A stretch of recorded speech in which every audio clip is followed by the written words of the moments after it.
ধর্ষণ ও নারী নির্যাতনের প্রতিবাদে দেশে বিভিন্ন স্থানে বিক্ষোভ ও প্রতিবাদ সমাবেশ করেছে শিক্ষার্থী সহ বিভিন্ন রাজনৈতিক ও সামাজিক সংগঠন। ধর্ষণের সর্বোচ্চ শাস্তি মৃত্যুদণ্ড কার্যকর করার দাবি জানিয়েছেন বিক্ষোভকারীরা। বিস্তারিত মাহিমা হোসেনের রিপোর্টে। শিশু ধর্ষণের প্রতিবাদে ও দ্রুত বিচার দাবিতে মাগুরায় বিক্ষোভ মিছিল ও সমাবেশ করেছে ছাত্র সমাজ। সরকারি কলেজ চত্বর থেকে মিছিল নিয়ে শহরের প্রধান সড়ক প্রদক্ষিণ করে চিফ জুডিশিয়াল ম্যাজিস্ট্রেট আদালতের সামনে সমাবেশ করে তারা। নারীর উপর সহিংসতা, নিপীড়ন, ধর্ষণ, অনলাইনে হেনস্থা এবং আইন শৃঙ্খলা পরিস্থিতির অবনতি ও বিচারহীনতার প্রতিবাদে নরসিংদীতে মানববন্ধন অনুষ্ঠিত হয়েছে।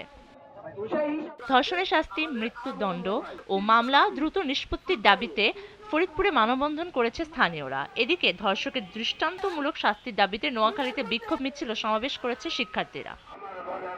নারী নির্যাতনের প্রতিবাদ ও নির্যাতনকারীদের দৃষ্টান্তমূলক বিচারের দাবিতে ময়মনসিংহ, গাইবান্ধার গোবিন্দগঞ্জ ও দিনাজপুরের হিলিতে বিক্ষোভ ও প্রতিবাদ সভা করেছে শিক্ষার্থীরা।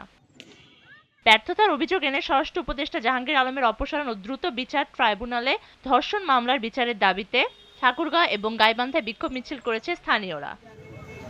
দেশব্যাপী নারী ও শিশু নির্যাতন, ধর্ষণ, হত্যার প্রতিবাদে নিপীড়কদের দৃষ্টান্তমূলক শাস্তি ও ফাঁসির দাবিতে রাজশাহীতে মানববন্ধন করেছে বাংলাদেশ মহিলা পরিষদ। ধর্ষণ ও নারীদের প্রতি সহিংসতার প্রতিবাদে বরিশাল ও বাগেরহাটে বিক্ষোভ মিছিল করেছে মহানগর মহিলা দল এবং সাধারণ শিক্ষার্থীরা।